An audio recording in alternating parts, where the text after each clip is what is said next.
আসসালামু আলাইকুম, স্বাগত জানাচ্ছি চ্যানেল আই সংবাদে। এখনকার সংবাদ আয়োজন নিয়ে আপনাদের সাথে আছি মেহরুন্নেসা তাহমিনা। বিস্তারিত সংবাদের শুরুতে জানিয়ে দিচ্ছি ফ্রেশ আটা, ময়দা, সুজি সংবাদ শিরোনামগুলো। ডাকসুর ভোট গ্রহণ শেষে চলছে গণনা। শান্তিপূর্ণ ভোটে শিক্ষার্থীরা স্বতঃস্ফূর্ত অংশ নিলেও প্রার্থীদের অভিযোগ পাল্টা অভিযোগে ক্যাম্পাসে উত্তেজনা। ডাকসু নির্বাচনে ভোট গণনার সময় ক্যাম্পাসের বাইরেও উত্তেজনাকর পরিস্থিতি। শাহবাগ, নীলক্ষেত, হাইকোর্টে ছাত্রদল ও ঢাকা মেডিকেল সহ আশেপাশে ছাত্র শিবিরের অবস্থান। দুর্নীতিবিরোধী বিক্ষোভের মুখে নেপালের প্রধানমন্ত্রীর পরে প্রেসিডেন্টের পদত্যাগ। সামরিক হেলিকপ্টারে দ্রুত কাঠমান্ডু ছাড়লেও প্রধানমন্ত্রীর গন্তব্য অজানা। সবুজে সাজাই বাংলাদেশ স্লোগানে বগুড়ায় প্রকৃতি ও জীবন ক্লাবের বৃক্ষরোপণ। এই উদ্যোগে বিশিষ্টজনদের ভূয়সী প্রশংসা।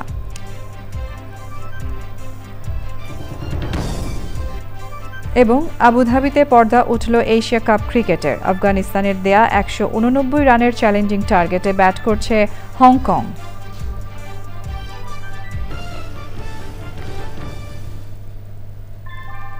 ভূমিকম্প সহনীয় মোস্ট ডিউরেবল দেশের প্রথম থার্মেক্স রড সালাম স্টিল। সালাম স্টিল বোঝে ডিউরেবিলিটি। সালাম স্টিল, মোস্ট ডিউরেবল স্টিল।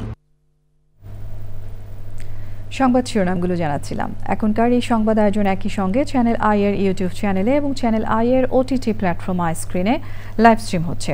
এবার যাচ্ছে বিস্তারিত প্রসঙ্গে এবং শুরুতে থাকছে ডাকসু নির্বাচন ২০২৫।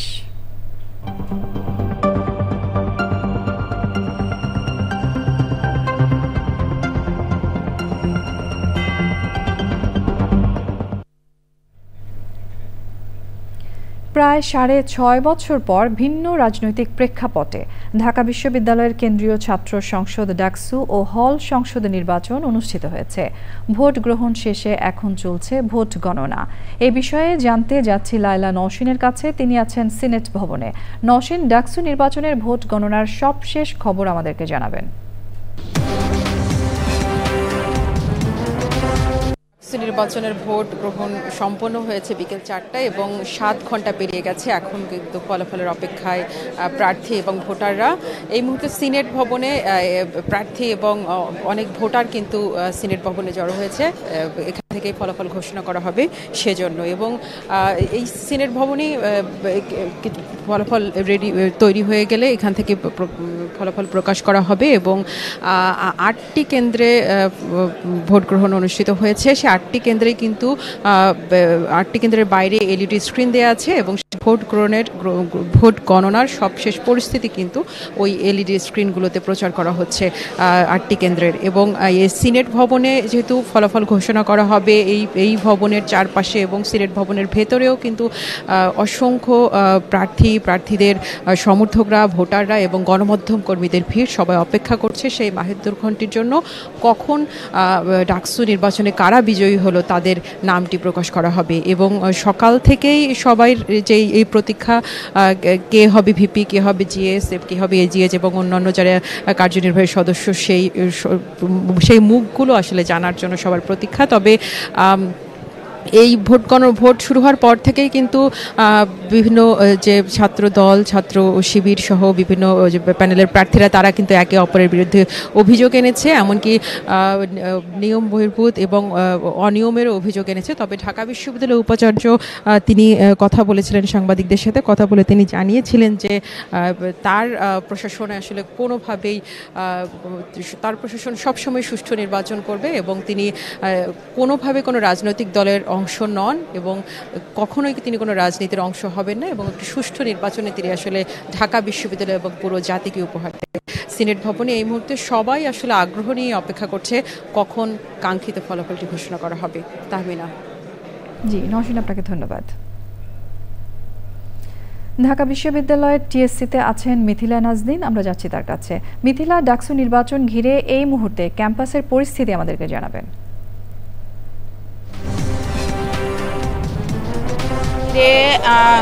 মানে ফলাফল তো একটু পরে হয়তো ঘোষণা করা হবে, আমরা তেমনটি প্রত্যাশা করছি। এবং এটা ঘিরে কিন্তু ক্যাম্পাসের চারিদিকে বেশ নিরাপত্তা বলয় রাখা হয়েছে। আমরা কিছুক্ষণ আগে নীলক্ষেতে গিয়েছি, ওখানে দেখেছি সোয়াত, বিজিবি এবং পুলিশের বিভিন্ন ইউনিট তারা কিন্তু খুবই শক্ত অবস্থানে রয়েছেন। এবং আমি এর বাইরেও কিন্তু আমি টিএসসির বাইরেও কার্জন হল, শারীরিক শিক্ষা কেন্দ্র সহ বিভিন্ন কেন্দ্র ঘণ্টাখানেক আগে আমি ঘুরে দেখেছি, কিন্তু সবগুলো কেন্দ্রে আসলে ফলাফলের অপেক্ষা। টিএসসি কেন্দ্র যদি আমি বলি যে আজকের ভোটের আলোচনার একটা অন্যতম কেন্দ্র ছিল এই টিএসসি কেন্দ্র, যেখানে এসে বিভিন্ন প্যানেলের যারা ভিপি, জিএস, এজিএস প্রার্থী পাল্টা অভিযোগ করেছেন। এবং এই পাল্টা অভিযোগ বেলা 12টা থেকে শুরু হয়ে রাত্রে 8:30 থেকে 8:45 পর্যন্ত চলেছে। কিন্তু তারপরে কিন্তু এখানে পরিস্থিতিটা অনেকটাই স্বাভাবিক। আমরা কিন্তু এই যে স্ক্রিনে দেখতে পাচ্ছি, এলইডি স্ক্রিনে কিন্তু ভিতরে যে ভোট গণনার যে বিষয়টা সেটা কিন্তু দেখানো হচ্ছে। এবং বাইরে যারা বিভিন্ন দলের বিভিন্ন প্যানেলের প্রার্থী রয়েছে, হল সংসদের প্রার্থী রয়েছে, তারা কিন্তু অপেক্ষা করছে। এর বাইরেও ক্যাম্পাসের যারা শিক্ষার্থী রয়েছেন তাদের মাঝেও কিন্তু একটা টানটান উত্তেজনা বিরাজ করছে যে কি হবে নির্বাচনের ফলাফল, কি হবে তাদের হল সংসদের এবং কেন্দ্রীয় সংসদের ফলাফল। তো সব মিলিয়ে কিন্তু এখন অনেকটা ঠান্ডা পরিস্থিতি ক্যাম্পাসে। তবে সব জায়গায় নিরাপত্তার একটা সতর্ক অবস্থানে রয়েছে নিরাপত্তা বাহিনীগুলো। ক্যাম্পাসের পরিবেশ ঠান্ডা, সবার অপেক্ষা ভোটের ফলাফলের জন্য। তাহমিনা। মিথিলা, আপনাকে ধন্যবাদ। আপনি আমাদের সঙ্গেই থাকবেন, আমরা প্রয়োজনে আপনার সাথে আবারও যোগাযোগ করব। এবার ঢাকা বিশ্ববিদ্যালয়ের ক্যাম্পাসের চারপাশের অবস্থা সম্পর্কে জানতে যাচ্ছি এনামুল কবির রূপমের কাছে। রূপম, ক্যাম্পাসের চারপাশের অবস্থা আমাদেরকে জানাবেন।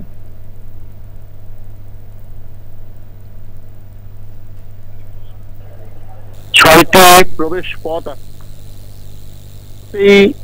কড়া নিরাপত্তা ব্যবস্থা নেওয়া হয়েছে, কিন্তু এই নিরাপত্তা ব্যবস্থার বাইরে, ব্যারিকেডের বাইরে বিপুল সংখ্যক মানুষের সমাগম হয়েছে। এদের মধ্যে প্রধান যে দুটি প্রতিদ্বন্দ্বী দল ডাকসু নির্বাচনে, জাতীয়তাবাদী ছাত্র দল এবং ইসলামী ছাত্র কর্মী, সমর্থক এবং সাধারণ মানুষ ও উৎসুক জনতা এখানে ভিড় জমিয়েছে। রাত যতই বাড়ছে ততই তাদের সংখ্যাও বাড়ছে। তারা ভিড় জমাচ্ছে।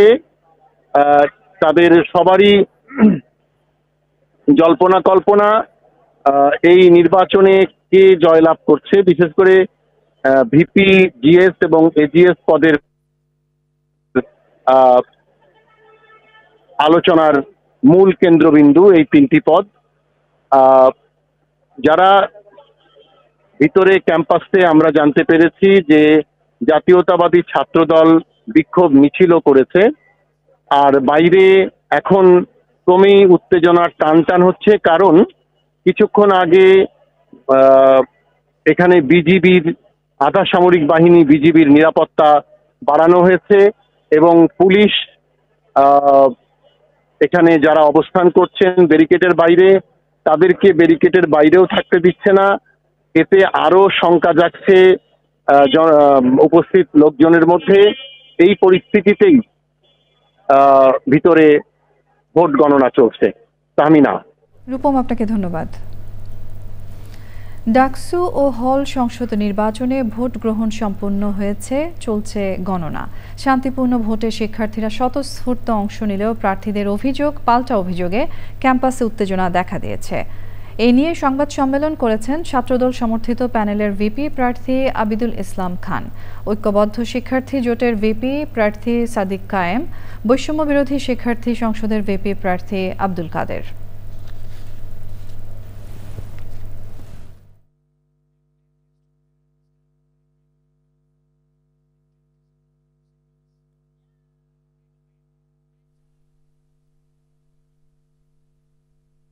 যারা বাংলাদেশের স্বাধীনতা সার্বভৌমত্বকে বিশ্বাস করেন না, যারা এই ক্যাম্পাসের সাধারণ শিক্ষার্থীদের মত প্রকাশের স্বাধীনতাতে বিশ্বাস করেন না, যারা এই ক্যাম্পাসের সাধারণ শিক্ষার্থীদের মানবাধিকারে পূর্ব বিশ্বাস করেননি, এখন করেন না, তারা যদি ভোট গণনার ম্যানিপুলেটের মধ্য দিয়ে যদি নির্বাচনী ফলাফলকে ব্যাহত করার বিন্দু পরিমাণ চেষ্টা করে ঢাকা বিশ্ববিদ্যালয়ের সাধারণ শিক্ষার্থীরা সম্মিলিতভাবে তাদেরকে প্রতিরোধ করবে ইনশাআল্লাহ। বহিরাগত লোকজন নিয়ে এসে ছাত্রলীগ চেষ্টা করেছিল গত বছর জুলাইয়ে তারা নিয়ন্ত্রণে নেওয়ার। আপনারা এই চেষ্টায় ফিরেন না। ছাত্রদলকে অনুরোধ করবো, আপনারা গত 15 বছর ফ্যাসিবাদ বিরোধী আন্দোলন করেছেন, ফ্যাসিবাদ বিরোধী আন্দোলনের দীর্ঘ লড়াই সংগ্রামে একসাথে ছিলেন। অন্তত আবার ছাত্রলীগ হয়ে যায়েন না, আবার এই বহিরাগত নিয়ে এসে ক্যাম্পাসের শিক্ষার্থীদেরকে ভয় দেখাতে আসেন না। শিক্ষার্থীরা ভয় পায় না। স্বতঃস্ফূর্ত নির্বাচনকে প্রশ্নবিদ্ধ করার জন্য বিশ্ববিদ্যালয় প্রশাসন যে অথর্ব নির্বাচন কমিশন প্রত্যেকে দায়ী, আমরা সেটার জন্য তাদেরকে নিঃশর্ত ক্ষমা চাইতে হবে। নির্বাচন স্বচ্ছ হয়েছে জানিয়ে ঢাকা বিশ্ববিদ্যালয়ের উপাচার্য অধ্যাপক নিয়াজ আহমেদ খান বলেছেন, ডাকসু নির্বাচনে ইলেকশন ইঞ্জিনিয়ারিংয়ের কোনো সুযোগ নেই। তিনি জানান, বিকেলের পর থেকে ক্যাম্পাসের আশেপাশে জমায়েতের সুনির্দিষ্ট তথ্যের ভিত্তিতে ঢাকা বিশ্ববিদ্যালয়ের 8টি পয়েন্টে নিরাপত্তা জোরদার করা হয়েছে। ভোটার উপস্থিতিতে কোনো কমতি হয়নি বলেও জানান ঢাবি উপাচার্য। 2-3টি ক্ষুদ্র ঘটনা ছাড়া কোনো মেজর অভিযোগ আসেনি। যে অভিযোগগুলো এসছে প্রত্যেকটার জন্য নির্বাচন কমিশন ব্যবস্থা নিচ্ছেন এবং তারা অলরেডি পদক্ষেপ কী করবেন সেটি ঘোষণা করবেন। ছাত্রদল আমাদেরকে যে কনসার্নটি জানিয়েছে, পুলিশের সাথে আমরা কথা বলবো যে আসলেই লোক সমাগমের ক্ষেত্রে পূর্ণ নিরাপত্তার ব্যবস্থা পুলিশ এবং আইনশৃঙ্খলা করছে কিনা। আর আমি যেটা বললাম, আমাদের তরফ থেকে আমরা এই ব্যবস্থা নিয়েছি। সিসিটিভি ক্যামেরা থেকে শুরু করে সর্বোচ্চ সংখ্যক বুথ, আমাদের প্রতিটি পদক্ষেপ ডিক্লারেশন দিয়ে, আগাম ঘোষণা দিয়ে করা হয়েছে। নির্বাচন কমিশনে যারা দায়িত্ব পালন করছেন, আপনারা জানেন যে এই 10 জন ব্যক্তি সম্পর্কে কোনো রকম বড় অভিযোগ আপনি পাবেন না তাদের ইন্টিগ্রিটি প্রশ্নে। জাতীয়তাবাদী ছাত্রদল আমাদের গুরুত্বপূর্ণ অংশীজন, তাদের মতামতকে সম্মান করি এবং তারা যে কনসার্নগুলো বলেছেন সেই প্রত্যেকটা কনসার্ন আমি আমার মতো করে বিবেচনায় নেব এবং নির্বাচন কমিশনকে অবহিত করব, সরকারকে অবহিত করব আমাদের গুরুত্বপূর্ণ অংশ হিসাবে। স্বরাষ্ট্র উপদেষ্টা বলেছেন, ডাকসু সহ পাবলিক বিশ্ববিদ্যালয়গুলোর ছাত্র সংসদ নির্বাচন আগামী জাতীয় নির্বাচনের জন্য মডেল হয়ে থাকবে। আইন শৃঙ্খলা সংক্রান্ত উপদেষ্টা পরিষদ কমিটির সভা শেষে স্বরাষ্ট্র উপদেষ্টা অবসরপ্রাপ্ত লেফটেন্যান্ট জেনারেল জাহাঙ্গীর আলম চৌধুরী বলেছেন, দেশের আইন শৃঙ্খলা পরিস্থিতির এখনও যে অবস্থা আছে তাতে আগামী জাতীয় নির্বাচন অনুষ্ঠানে কোনো সমস্যা হবে না। তিনি বলেন, মিয়ানমারের আরাকান আর্মির প্রধান আয় মাদক থেকে এবং তারা বেঁচেই আছে মাদকের ওপর। জাতীয় নির্বাচন যেটা হবে এটা কিন্তু একেবারে মিক্সড, এটার সাথে ওইটা একেবারে মিলে ফেলানো যাবে না, বাট এটা তো একটা মডেল হিসাবে কাজ করবে। আর এখানে ধরেন যারা প্রিজাইডিং অফিসার, পুলিং অফিসার হচ্ছে, তারা একেবারে উচ্চ শিক্ষায় শিক্ষিত। আর ওই জাতীয় পর্যায়ে কিন্তু আবার ঠিক এরকম হবে না, বাট এটা ডেফিনেটলি একটা মডেল। জাতীয় নির্বাচনে আজকে মেইনলি আমরা আলোচনা করছি যে আমাদের ট্রেনিংটা নিয়ে, আমাদের প্রস্তুতিটা কী ধরনের প্রস্তুতিটা আমাদের নিতে হবে ওইটা নিয়ে, এবং সবাই যেন ওই যে একটা ট্রেনিং মডিউল আমরা করছি ওই ট্রেনিং মডিউলটা যেন তারা মেনে চলে। এবারে রয়েছে অন্যান্য সংবাদ। বিক্ষোভের মুখে পদত্যাগ করেছেন নেপালের প্রেসিডেন্ট ও প্রধানমন্ত্রী। প্রধানমন্ত্রী কেপি শর্মা ওলি আগে পদত্যাগ করে সামরিক হেলিকপ্টারে দেশ ত্যাগ করেছেন, তবে তার গন্তব্য এখনও জানা যায়নি। কয়েক ঘন্টা পর দেশটির প্রেসিডেন্টও পদত্যাগ করেন। প্রধানমন্ত্রীর পদত্যাগের পরও নেপালের পার্লামেন্ট ভবন, মন্ত্রী এমপিদের বাসভবন সহ বিভিন্ন স্থানে বিক্ষোভকারী আগুন দিয়েছেন। অগ্নিকাণ্ডে নেপালের সাবেক প্রধানমন্ত্রী ঝালনাথ খানালের স্ত্রী নিহত হয়েছেন। এছাড়া দেশটির পররাষ্ট্রমন্ত্রী আরজু রানা দেউবাকে অপহরণ করেছে বিক্ষুব্ধ জনতা। সুব্রত গাইনের রিপোর্ট। নেপালে বিক্ষোভের মুখে পদত্যাগ করেছেন দেশটির প্রধানমন্ত্রী কেপি শর্মা ওলি। এরপর দেশের প্রতিকূল পরিস্থিতি উল্লেখ করে পদত্যাগ করেন দেশটির প্রেসিডেন্ট রামচন্দ্র পুডেল। প্রধানমন্ত্রীর পদ থেকে পদত্যাগ করার পর সামরিক বাহিনীর একটি হেলিকপ্টারে কেপি শর্মা দেশ ত্যাগ করেন। তার দেশ ত্যাগের একটি ভিডিও এরই মধ্যে সামাজিক মাধ্যমে ছড়িয়ে পড়েছে। নেপালের পার্লামেন্ট ভবন, প্রেসিডেন্ট ও প্রধানমন্ত্রীর বাসভবন, শীর্ষ রাজনৈতিক দলের অফিস ও রাজনীতিবিদদের বাসভবন এবং শীর্ষ গণমাধ্যম কাঠমান্ডু পোস্টের অফিসে বিক্ষোভকারীরা আগুন দিয়েছে। বিক্ষোভকারীদের দেওয়া আগুনে দেশটির সাবেক প্রধানমন্ত্রী ঝালানাথ কানালের স্ত্রী রাজা লক্ষ্মী চিত্রকর দগ্ধ হয়ে মারা গেছেন। এছাড়া দেশটির পররাষ্ট্রমন্ত্রী আরজু রানা দেউবাকে অপহরণ করেছে বিক্ষুব্ধ জনতা। আরজু রানা নেপালের সাবেক প্রধানমন্ত্রী শের বাহাদুর দেউবার স্ত্রী। এদিকে নেপাল থেকে সব ফ্লাইট চলাচল বন্ধ রয়েছে। নেপালে অবস্থানরত ও আটকে থাকা বাংলাদেশিদের বাইরে বের না হতে এবং ভ্রমণেচ্ছুদের নেপালে না যেতে সতর্ক করেছে বাংলাদেশ দূতাবাস। নেপালের প্রধানমন্ত্রীর পদত্যাগের পর নিরাপত্তার দায়িত্ব নেয় সেনাবাহিনী। প্রধানমন্ত্রীর পদত্যাগের পরও বিভিন্ন স্থানে হামলা, ভাঙচুর ও অগ্নিসংযোগ অব্যাহত রয়েছে। এমন পরিস্থিতিতে সাধারণ মানুষকে সংযত থাকার আহ্বান জানিয়েছেন নেপালের সেনাপ্রধান অশোক রাজ সিকদেল। তিনি বলেন, রাজনৈতিক সংলাপের মাধ্যমে একটি দ্রুত ও শান্তিপূর্ণ পথ বেছে নেওয়া হবে। Subrata Gain, channel I. ইন্দোনেশিয়ায় বিক্ষোভের মুখে মন্ত্রিসভার 5 মন্ত্রীকে বরখাস্ত করা হয়েছে। জীবনযাত্রার ব্যয় ও সংসদ সদস্যদের ভাতা বৃদ্ধির প্রতিবাদে বিক্ষোভের দর্শনের প্রাণহানির পর রাষ্ট্রপতি প্রাভোয়ো সুবিয়ান্তো অর্থ ও নিরাপত্তা মন্ত্রীসহ 5 মন্ত্রীকে সরিয়ে দেওয়া হয়। দেশটির নতুন অর্থমন্ত্রী নিযুক্ত হয়েছেন পূর্বায়া জুধি সদেয়া। এছাড়া তুরস্কের বিরোধী দল সিএইচপির সদরে অভিযান চালিয়েছে পুলিশ। আদালতের নির্দেশে ভারপ্রাপ্ত চেয়ারম্যানকে ভবনে প্রবেশ করানোর সময় দলীয় কর্মীদের উপর পিপার গ্যাস নিক্ষেপ করে পুলিশ। অন্যদিকে সার্বিয়ার রাষ্ট্রপতি আলেকজান্ডার ভুসিচের বিরুদ্ধে দুর্নীতির অভিযোগে শিক্ষার্থীদের নেতৃত্বে হাজারো মানুষ রাস্তায় মিছিল করেছেন। রাষ্ট্রপতি আলেকজান্ডার ভুসিচ বলেছেন, সার্বিয়াকে ধ্বংস করার জন্য দেশব্যাপী চলমান আন্দোলন বিদেশি ষড়যন্ত্র। আগামী সরকারের মন্ত্রীদের জন্য 7টি গাড়ি কেনার প্রস্তাব বাতিল করেছে সরকার। তবে নির্বাচনে মাঠ পর্যায়ের কর্মকর্তাদের দায়িত্ব পালনের জন্য 300 গাড়ি কেনা হচ্ছে। সরকারি ক্রয় সংক্রান্ত উপদেষ্টা কমিটির বৈঠক শেষে এই তথ্য জানিয়েছেন অর্থ উপদেষ্টা ডক্টর সালেউদ্দিন আহমেদ। গত সরকারের সংসদ সদস্যদের আমদানি করা চট্টগ্রাম বন্দরে 30 থেকে 40টি দামি গাড়ি জব্দ করা হয়েছে। প্রয়োজনে এই গাড়িগুলো নির্বাচনের কাজে ব্যবহার করা হবে। সাংবাদিকদের এক প্রশ্নের জবাবে উপদেষ্টা বলেন, 5টি ইসলামী ব্যাংক একীভূত করার সিদ্ধান্ত নেওয়া হয়েছে, তবে এতে আমদানিকারকদের কোনো সমস্যা হবে না।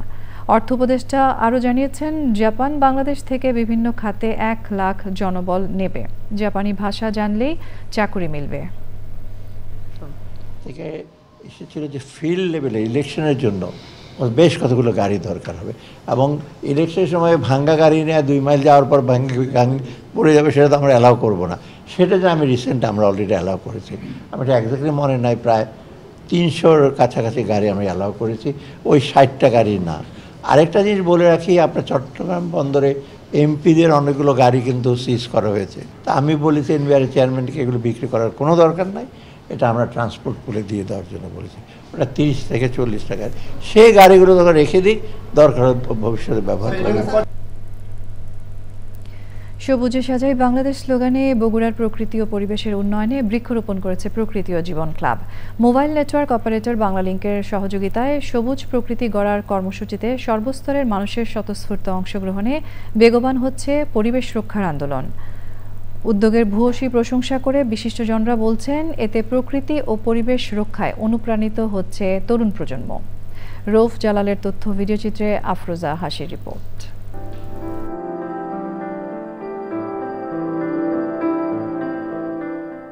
প্রকৃতি বিনাশী উন্নয়ন ও অগ্রযাত্রায় মানব সভ্যতা যখন হুমকিতে, তখন বিশ্বজুড়েই সবুজায়নের গুরুত্বারোপ। সংকটে থাকা পরিবেশ প্রতিবেশ রক্ষায় বাংলালিংকের সহায়তায় সারা দেশের মতো বগুড়ায়ও প্রকৃতি ও জীবন ক্লাবের বৃক্ষরোপণ অভিযান। সবুজে সাজাই বাংলাদেশ এই প্রতিপাদ্যে বগুড়া জেলায় বৃক্ষরোপণ কর্মসূচি পালন করেছে প্রকৃতি জীবন ক্লাব। সবুজ পরিবেশে যদি আমরা কাজ করি, আমাদের কর্মক্ষমতা 15% বেড়ে যায়, বিশাল ব্যাপার। কিন্তু সবুজ যদি আমাদের অফিসের চারপাশে থাকে, আমাদের বাড়ির চারপাশে থাকে, আমাদের মানসিক স্বাস্থ্য এবং আমরা অনেক ভালো থাকি। এবং এই কারণেই কিন্তু আমাদের বৃক্ষরোপণ কর্মসূচিকে এগিয়ে নিয়ে যেতে হবে সারা বাংলাদেশব্যাপী। আসুন আমরা সবুজে সারা বাংলাদেশটাকে ছেয়ে ফেলি। পরিবেশ রক্ষার অভিযাত্রায় নতুন প্রজন্মকে যুক্ত করতে বিভিন্ন শিক্ষা প্রতিষ্ঠানে সবুজ উৎসব। এই গাছটি দিয়েছে, আমি এতে অনেক খুশি। এই গাছটা আমরা নিয়ে যে বাসায় লাগাবো, এই গাছটি আমি পেয়ে অত্যন্ত খুশি। তারা আমাদের প্রতিষ্ঠানে এসে আমাদের বৃক্ষরোপণ করেছে এবং শিক্ষার্থীর মাঝে গাছ বিতরণ করেছে।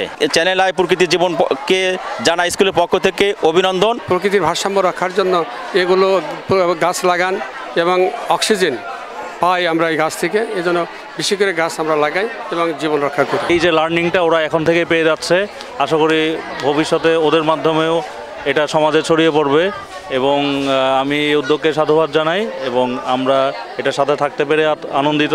সবুজায়নের এমন উদ্যোগকে সময়োপযোগী ও অনুকরণীয় বলেন বিশিষ্টজনরা। গাছ যখন আমরা রোপণ করব, সেই গাছ আমাদের ছায়া দেবে, সেই গাছ থেকে অক্সিজেন তৈরি হবে এবং সবার জন্য একটি উপকারী একটি বিষয়। আর গাছ মানুষের প্রকৃত বন্ধু। গাছ কিন্তু মানুষের ক্ষতি করে না, মানুষকে শুধু দিয়েই যাচ্ছে, বরঞ্চ আমরাই কিন্তু গাছের ক্ষতি করছি। সেজন্য আমরা এই ধরনের প্রকৃতি ধ্বংস করব না, প্রকৃতিকে রক্ষা করব। এবং ক্লাইমেট চেঞ্জের কারণে ওয়ার্মিং বেড়ে যাচ্ছে, সেটা গাছ লাগানোর মাধ্যমে সেটা ভারসাম্য রক্ষা পাবে। টেকসই অগ্রযাত্রা নিশ্চিতে বৃক্ষরোপণ পরবর্তী পরিচর্যায় গুরুত্ব আরোপ করেন সচেতন মহল। আফরোজা হাসি, চ্যানেল আই। এবারে রয়েছে আই স্পোর্টস।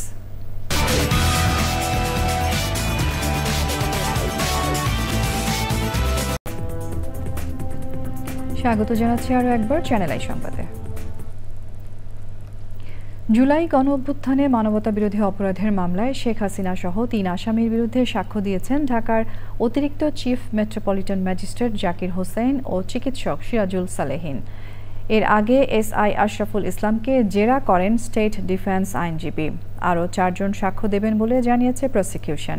বিচারপতি গোলাম মর্তুজা মজুমদারের নেতৃত্বে ট্রাইব্যুনাল 1-এ এই মামলায় এখন পর্যন্ত সাক্ষ্য দিয়েছেন 41 জন। সকালে ট্রাইব্যুনালে হাজির করা হয় মামলায় রাজসাক্ষী চৌধুরী আবদুল্লাহ আল মামুনকে। এদিকে জুলাই আন্দোলনের প্রথম শহীদ আবু সাইদের মামলায় 4র্থ দিনের সাক্ষ্য গ্রহণ চলছে ট্রাইব্যুনাল 2-এ। এই মামলায় কারাগারে থাকা 6 আসামিকে হাজির করা হয়েছে। নিউ ইয়র্কে ভোজন বিলাসীদের খাবারের স্বাদ দিতে আবার ফিরে এসেছে হাটবাজার রেস্টুরেন্ট ও পার্টি হল। নিউ ইয়র্কের উডসাইডে গুলশান টেরেসে রেস্টুরেন্টটি যাত্রা শুরু করে। প্রতিষ্ঠানটির বিখ্যাত সুস্বাদু হালিম, বিরিয়ানি ছাড়াও বুফেতে নিত্য নতুন খাবারের সমারোহ নিয়ে নতুন করে সাজানো হয়েছে হাটবাজার। বিয়ে, পার্টি সহ বিভিন্ন অনুষ্ঠানে হলরুমটি ভাড়া নিতে পারবেন যে কেউ। সেই সাথে গাড়ি পার্কিংয়ের ব্যবস্থা রয়েছে গুলশান টেরেসে। এবারে রয়েছে নিটোল টাটা আন্তর্জাতিক সংবাদ।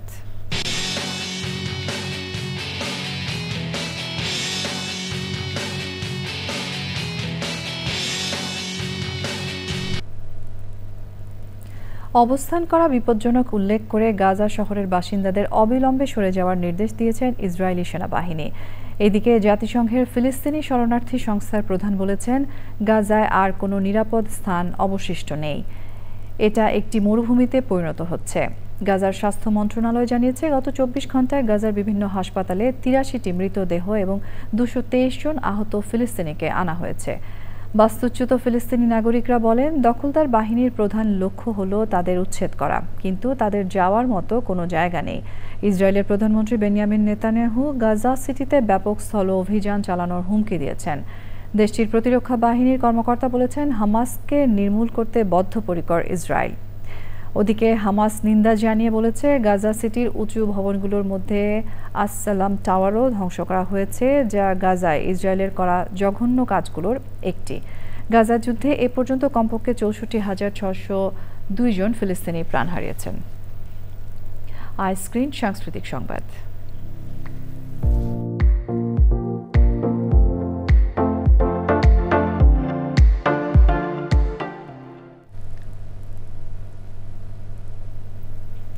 বিনোদনের দুনিয়া ওটিটি প্ল্যাটফর্ম আইস্ক্রিনে আসছে নতুন নাটক নয়া নোট। নাটকটির গল্প, চিত্রনাট্য ও পরিচালনায় অনন্য প্রতীক চৌধুরী, যার কেন্দ্রীয় চরিত্রে অভিনয় করেছেন জনপ্রিয় অভিনেতা নাসির উদ্দিন। শিগগিরই আইস্ক্রিনে আসবে নাটকটি।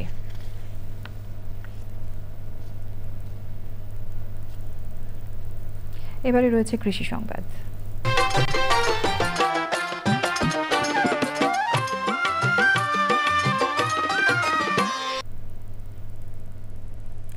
দেশের অন্যতম সবজি উৎপাদন অঞ্চল যশোরে সবজি সংকট দেখা দিয়েছে। চলতি মৌসুমে অতিবৃষ্টি, শিলাবৃষ্টি এবং জলাবদ্ধতার কারণে জেলার বিস্তীর্ণ এলাকার আগাম সবজি ক্ষেতের ব্যাপক ক্ষতির মুখে পড়েছে। এতে এই অঞ্চলের কৃষক আগাম শীতকালীন সবজি উৎপাদনে পিছিয়ে পড়েছেন। যশোর প্রতিনিধি আকরামুজ্জামানের পাঠানো তথ্য, রাজীব আহমেদের রিপোর্ট। কৃষি বিভাগের তথ্য মতে চলতি ২০২৪-২৫ অর্থবছরে যশোর জেলায় সবজি চাষের লক্ষ্যমাত্রা ছিল ১৪,২২০ হেক্টর জমিতে। গত অর্থবছর এর পরিমাণ ছিল ১৩,৭৫০ হেক্টর। চলতি মৌসুমে ইতোমধ্যে ১২,৫০০ হেক্টর জমিতে সবজি চাষ করা হয়েছে। কৃষি সম্প্রসারণ অধিদপ্তরের হিসেব অনুযায়ী এর মধ্যে অন্তত ৫৬১ একর জমির ফসল নষ্ট হয়ে গেছে। ক্ষতি পুষিয়ে নিতে কৃষক তৃতীয় দফায় চাষ শুরু করলেও চাষের খরচ মেটাতে গিয়ে হিমশিম খাচ্ছেন তারা। জমি তৈরি করতে পারেনি, জমি প্রস্তুত করতে পারেনি এবং চারা ভুঁইতে রোপণ করতে পারেনি। অফিসে চারা ফেলাইছি মেলাতে, প্রতিদিন বৃষ্টি, এর জন্য একটু লেট হয়ে গেল। চাষিরা জানান অন্যান্য বছর এ সময় জেলার বিস্তীর্ণ মাঠ শীতের আগাম সবজিতে ভরপুর থাকলেও এবছর বৃষ্টির কারণে মাঠ ফাঁকা। এইসব জমিতে এখন কপি হয় ২০ দিন ২৫ দিন বয়স, সেই জমি এখন চাষ হয়নি। আবহাওয়ার কারণে আমরা মাটি ঠিক মতন চাষ করতে পারিনি, সেই কারণে আমাকে তরকারি চাষ এবার নাবি হয়ে গেছে। বৃষ্টির কারণে পিছিয়ে পড়া সবজি চাষ এগিয়ে নিতে কৃষকদের সরকারি প্রণোদনার মাধ্যমে সহযোগিতা করা হচ্ছে বলে জানায় কৃষি বিভাগ। যশোর সদরে প্রায় ১০ হেক্টর জমিতে আমাদের আগাম শীতকালীন সবজির বীজতলা, এর মধ্যে রয়েছে বাঁধাকপি, ফুলকপি, টমেটো, মরিচ, বেগুন ইত্যাদির চারা রয়েছে। যদি বৃষ্টি কমে তাহলে এই আবাদ আমাদের হয়ে যাবে, সবজির আবাদ, যেটা আমাদের লক্ষ্যমাত্রা। জেলায় কৃষি উৎপাদন ও সরবরাহ ব্যবস্থাপনায় দ্রুত কার্যকর পদক্ষেপ না নিলে সামনে আরও বড় সংকটের আশঙ্কা করছেন কৃষক ও ব্যবসায়ীরা। Rajib Ahmed, channel I. প্রকৃতি সংবাদ।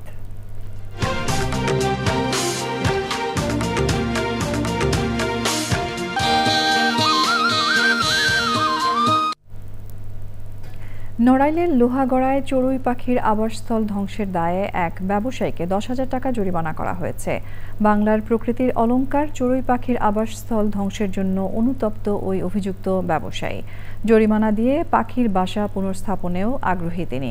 এমন উদ্যোগ প্রকৃতি ও জীববৈচিত্র্য সংরক্ষণে সচেতনতা বাড়াবে বলছেন পরিবেশবাদীরা।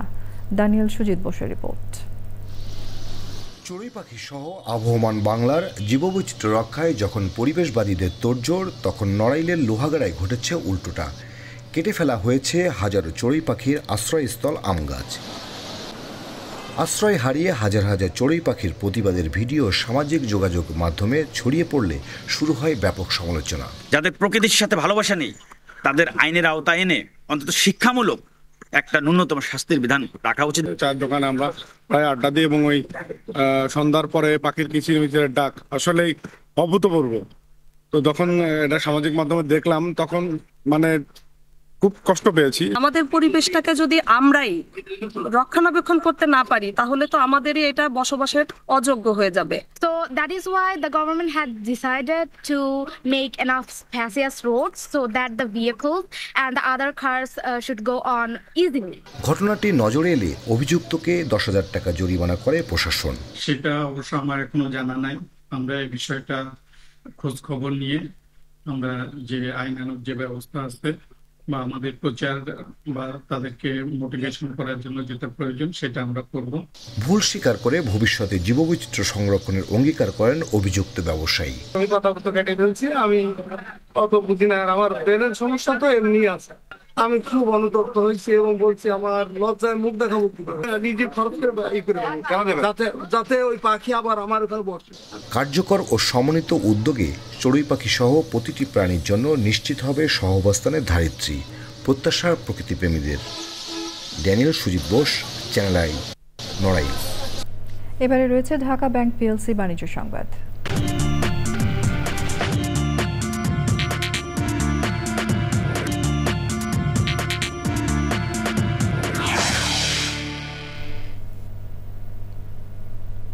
বাড়তি শুল্কের চাপ এড়াতে মার্কিন প্রেসিডেন্ট ডোনাল্ড ট্রাম্পের সঙ্গে করা চুক্তির ধারাবাহিকতায় যুক্তরাষ্ট্রের কোম্পানি ইউএস স্ট্র্যাটেজিক মেটালস ইউএসএসএম এর সাথে $50 কোটি সমঝোতা স্মারক সই করেছে পাকিস্তান। ইউএসএস মূলত গুরুত্বপূর্ণ খনিজ উৎপাদন ও রিসাইক্লিংয়ের কাজ করে থাকে। মার্কিন জ্বালানি বিভাগ এইসব খনিজকে উন্নত উৎপাদন প্রযুক্তি ও জ্বালানি উৎপাদনের জন্য অপরিহার্য বলে চিহ্নিত করেছে। পাকিস্তানে মার্কিন দূতাবাসের এক সংবাদ বিজ্ঞপ্তিতে বলা হয়, ভারপ্রাপ্ত deputy chief of mission Jack হারকেইন রাইডার ইউএসএসএম এর প্রতিনিধি দলকে নিয়ে পাকিস্তানের প্রধানমন্ত্রীর কার্যালয়ে ফ্রন্টিয়ার ওয়ার্কার্স অর্গানাইজেশনের সাথে ওই MOU সই করেন। পাকিস্তানের মার্কিন চার্জ দ্য অ্যাফেয়ার্স নাটালি বেকার বলেছেন, যুক্তরাষ্ট্র পাকিস্তান দ্বিপাক্ষিক সম্পর্ক কতটা শক্তিশালী এই MOU তা আবারও প্রমাণ করল। এর সুফল দুদেশই পাবে। সংবাদের এই পর্যায়ে আমরা নিচ্ছি আরও একটা বিরতি, এবং বিরতির পর্যায়ে থাকছে চিকিৎসক, ওষুধ সংকট সহ নানা সমস্যায় গাইবান্ধার গোবিন্দগঞ্জ উপজেলা স্বাস্থ্য কমপ্লেক্স, প্রয়োজনীয় সেবা বঞ্চিত হচ্ছেন রোগীরা।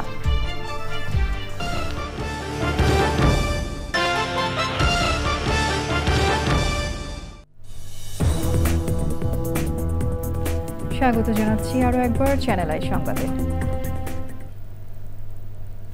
চিকিৎসক ও ওষুধ সংকট সহ নানা সমস্যায় জর্জরিত গাইবান্ধার গোবিন্দগঞ্জ উপজেলা স্বাস্থ্য কমপ্লেক্স, সেবা বঞ্চিত হচ্ছেন রোগীরা। 50 শয্যার হাসপাতালটি সম্প্রতি 100 শয্যায় উন্নীত করতে ভবনসহ অন্যান্য স্থাপনা নির্মাণ করা হয়েছে। তবে লোকবল না থাকায় দুর্ভোগের শিকার হচ্ছেন রোগী ও চিকিৎসকরা। গাইবান্ধা থেকে ফারুক হোসেনের পাঠানো তথ্য, ভিডিওচিত্রে রাজীব আহমেদের রিপোর্ট।